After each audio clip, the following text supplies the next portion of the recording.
Beaird of College Sports Today, First Coast News, and most recently a member of the mock college football playoff selection committee out in Dallas, Texas. Brent, I got to think that was an experience of a lifetime.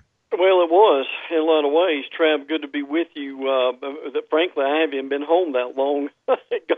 got in about 4 this morning after about 3 plane changes. But look, overall, it was a great experience. And Trav, in essence, it was kind of a peek behind the curtain of how the thing works.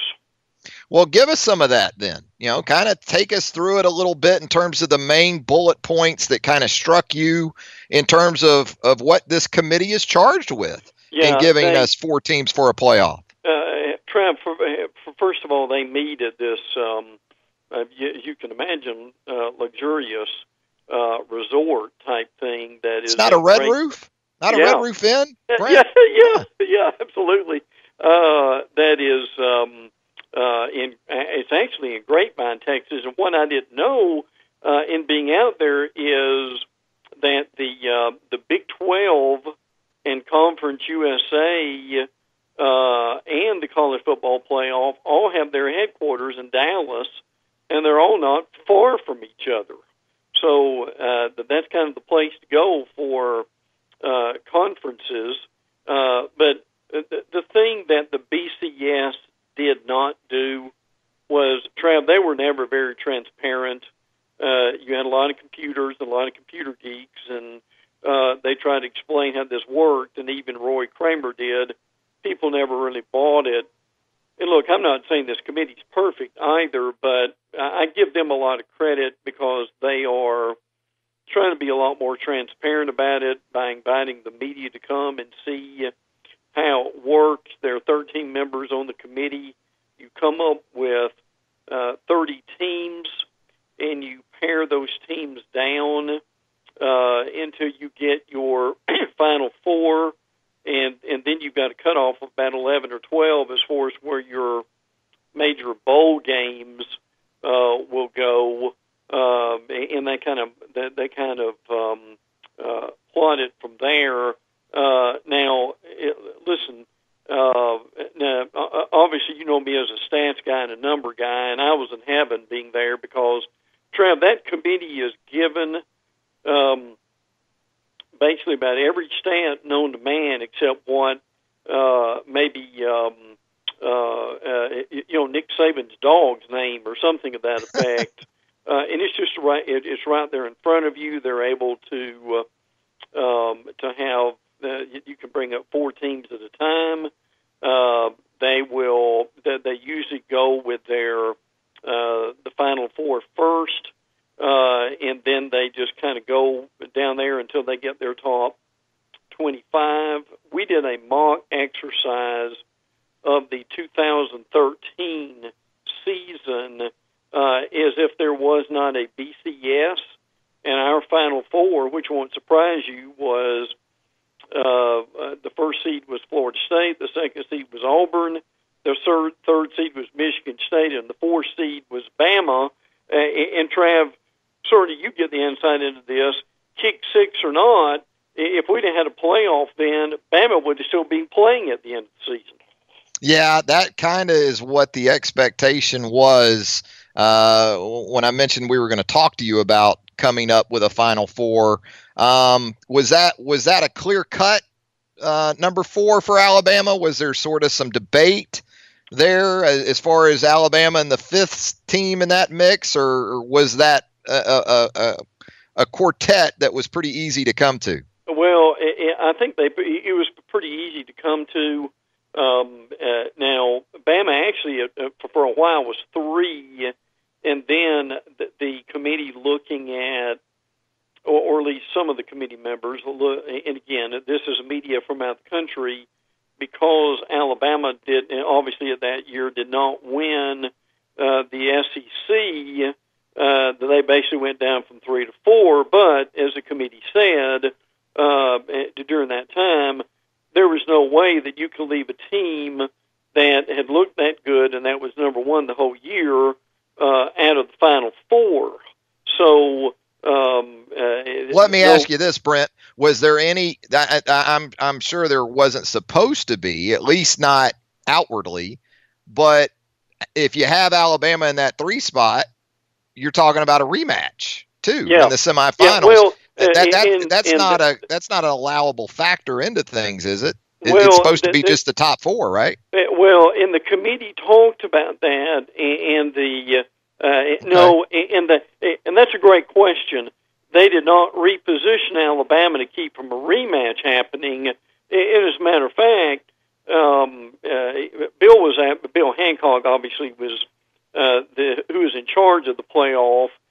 He was in the room with us, and that very question was asked, and Bill said, that is really not a factor for the committee because, frankly, the committee does not really think about that. And he said a lot of the things that people think that the committee does or is really not true. In other words, the committee has this evil sense of humor that they're going to rematch somebody.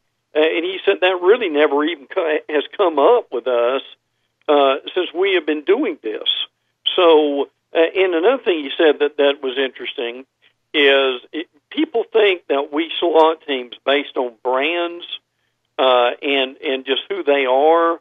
And he said the truth is that is something that really never comes up either. He said again, it is you don't have to win a conference in order to be in it. He said, and we say this over and over again, it is the best 4 teams.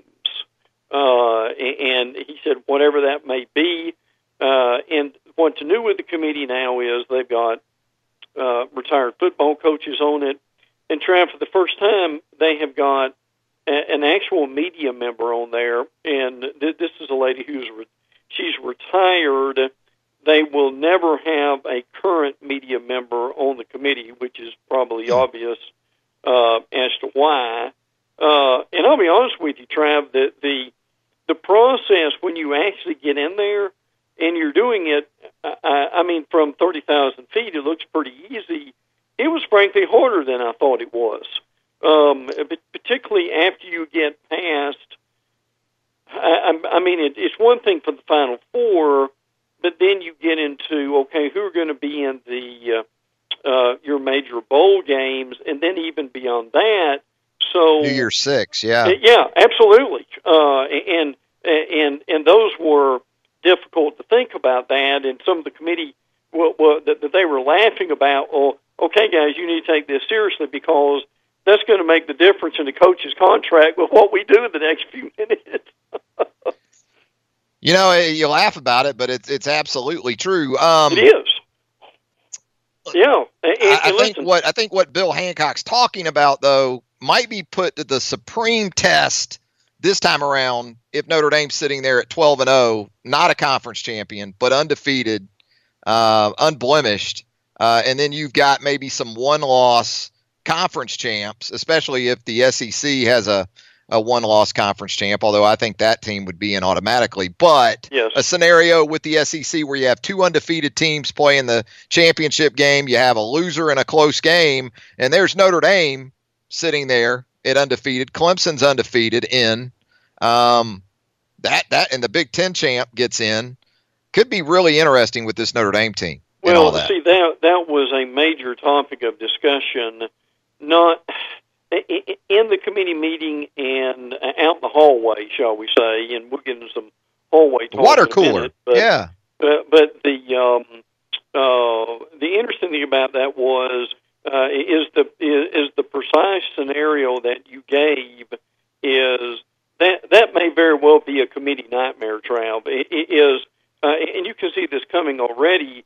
Is if Alabama and Georgia go undefeated, and particularly if you've got somebody kicking a field goal, if you can imagine that, in overtime to win the game, well, what do you do with that loser, and what do you do with an undefeated Notre Dame that, yes, that obviously doesn't have conference ties, but in that case, that is overlooked. So you hit it on the head with that.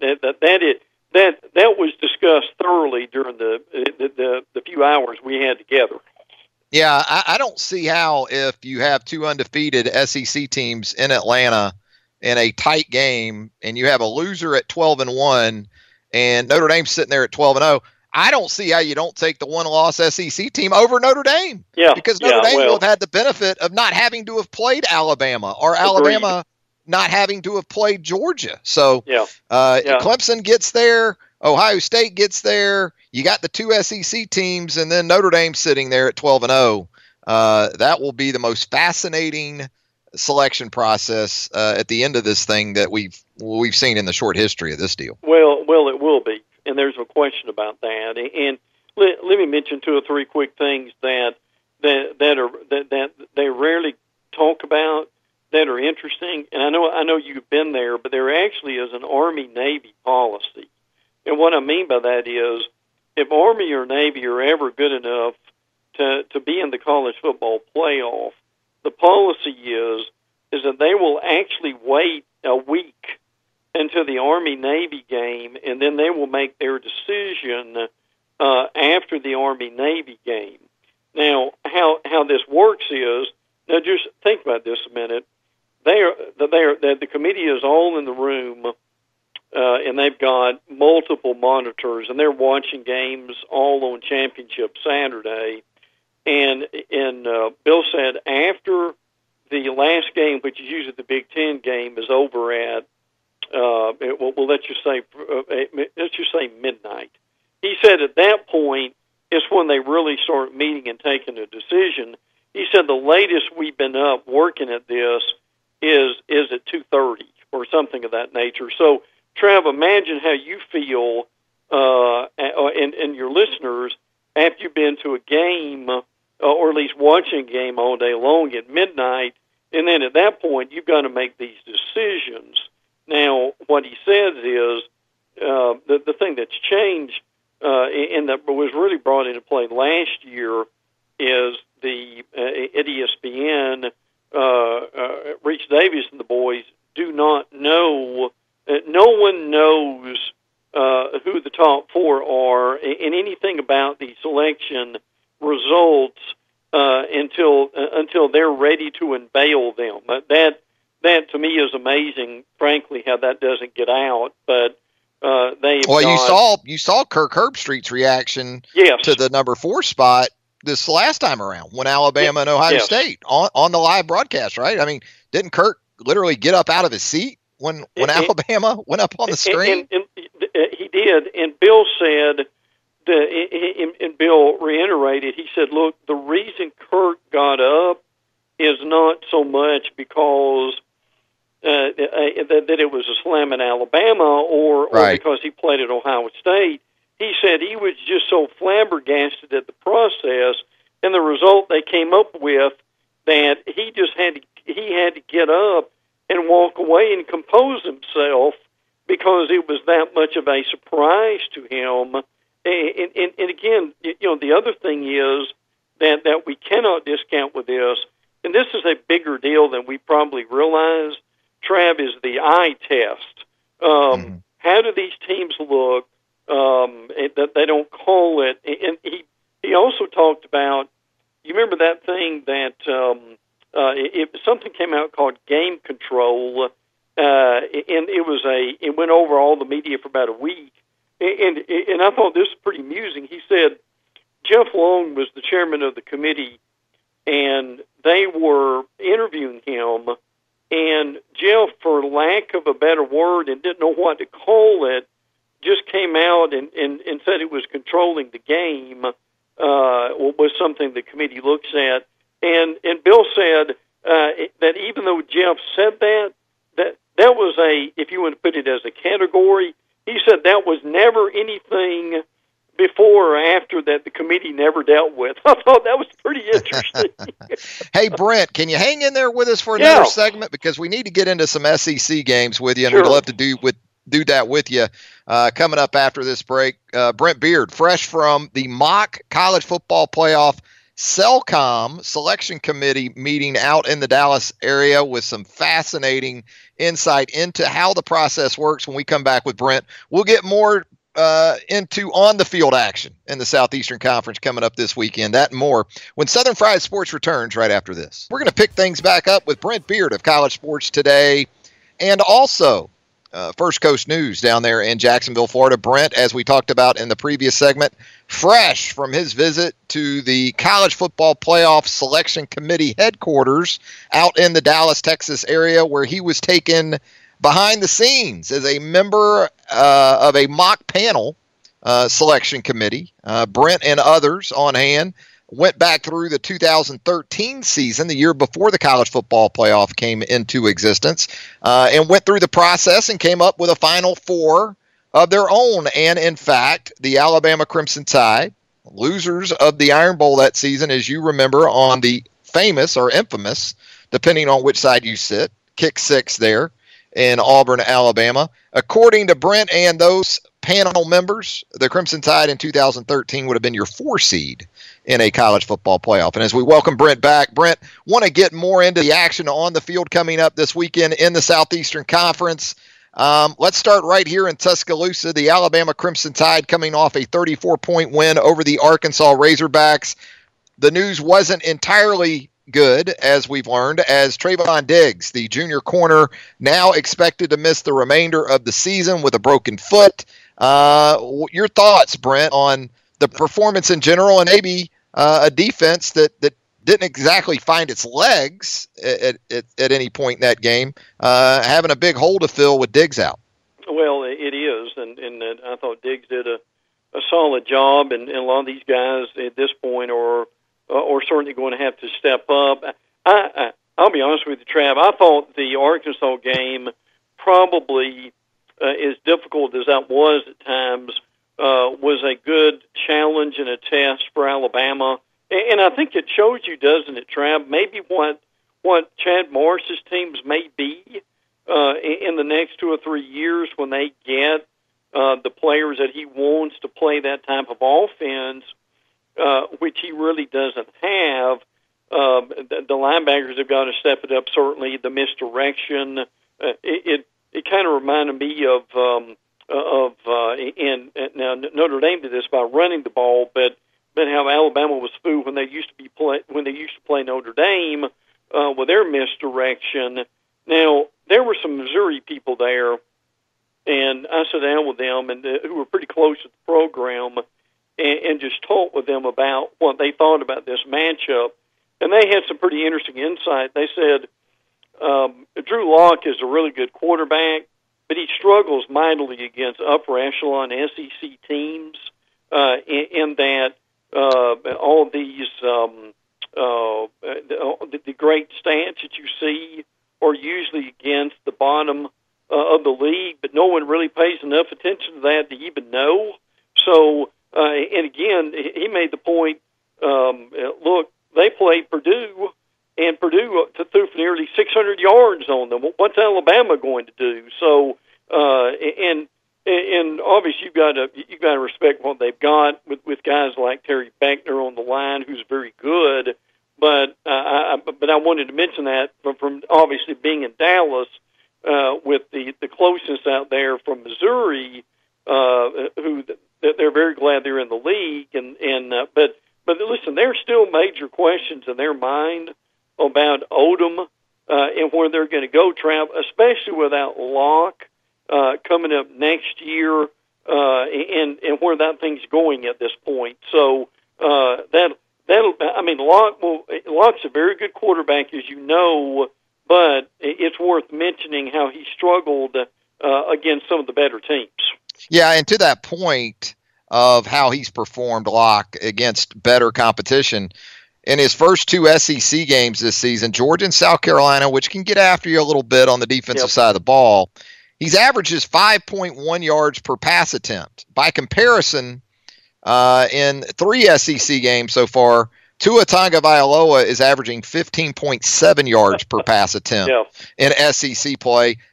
Hasn't thrown a touchdown yet. Drew Lock hasn't in SEC play in 2 games and 3 interceptions. And that's kind of what I wanted to talk with you about also. I alluded to this earlier in the program. The struggles of the 2 guys that were anointed the top 2 quarterbacks in the SEC going into this season. We just outlined the struggles for Drew Lock, but Jarrett Stidham, I mean, when you look at where he's at right now and that Auburn offense in general, I don't know if anyone had both of these guys combining for one touchdown pass through 5 combined SEC games. Trev, you've got just a number of issues with both these quarterbacks, and frankly, Auburn to me is in a worse situation than Missouri is. I won't be surprised if Auburn struggles with Tennessee this week, but because Tennessee had the week off will help them. But it's very obvious Auburn's line is struggling. Everyone knows that. We thought they would, having to replace the veteran line they did last year. The other thing is his receivers are not helping him either. Trev, the reality is Malik Willis is a better quarterback for Gus's system by far than Stidham is. And Stidham is, frankly, mentally is nowhere near where he needs to be. Stidham probably would have been better coming out earlier as far as the NFL is concerned. I thought, Trav, the Auburn offense pretty well was summed up on that pass where he's got a wide open Slayton, I think what was out there. Yeah. Got a wide open pass, and he throws it 10 yards over his head. Stidham, frankly, right now is a shell of where he was last year. And you said it.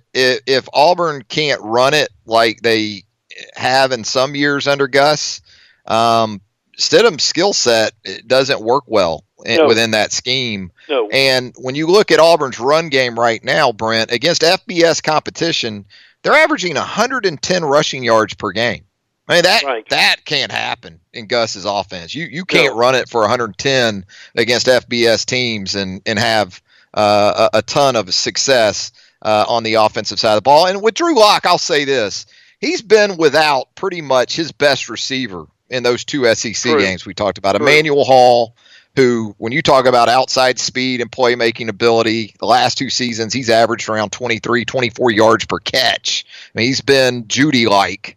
He's been Waddle-like. Alabama receivers-like has Emmanuel Hall. He's got a groin injury right now, and latest reports out of Columbia, Missouri, have Emmanuel Hall missing this week, too, against Alabama. That won't help Drew Lock very much either. Let's talk LSU and Georgia before we let you go, Brent. Obviously, the marquee game in the Southeastern Conference this week. I know you were in Gainesville last Saturday, right, for LSU and Florida. Sort of some quick thoughts on that game, and then, can LSU respond in this incredibly tough slate that the Tigers are going to go through now over the next month? Well, I think it's going to catch up with them, frankly. I mean, they played well. Brissett, I thought, was very impressive at running back. And frankly, I mean, their passing, their passing game is not Tua-like by any stretch of the imagination. But Joe Burrow was, I mean, he's fairly solid. I mean, is he that much better than Danny Etling? Probably not. But the reality is, I mean, they've got some real players. I mean, it's particularly at the linebacker positions that are really impressive. But the thing that Florida did, and what Florida did against Mississippi State, which I didn't think they were able to do, Trav, at the beginning of the year, is Todd Graham's got that defense playing much more physical than they have been, and they were able to do that in the fourth quarter because, frankly, I thought early on that game may really get away from Florida as well as LSU was playing.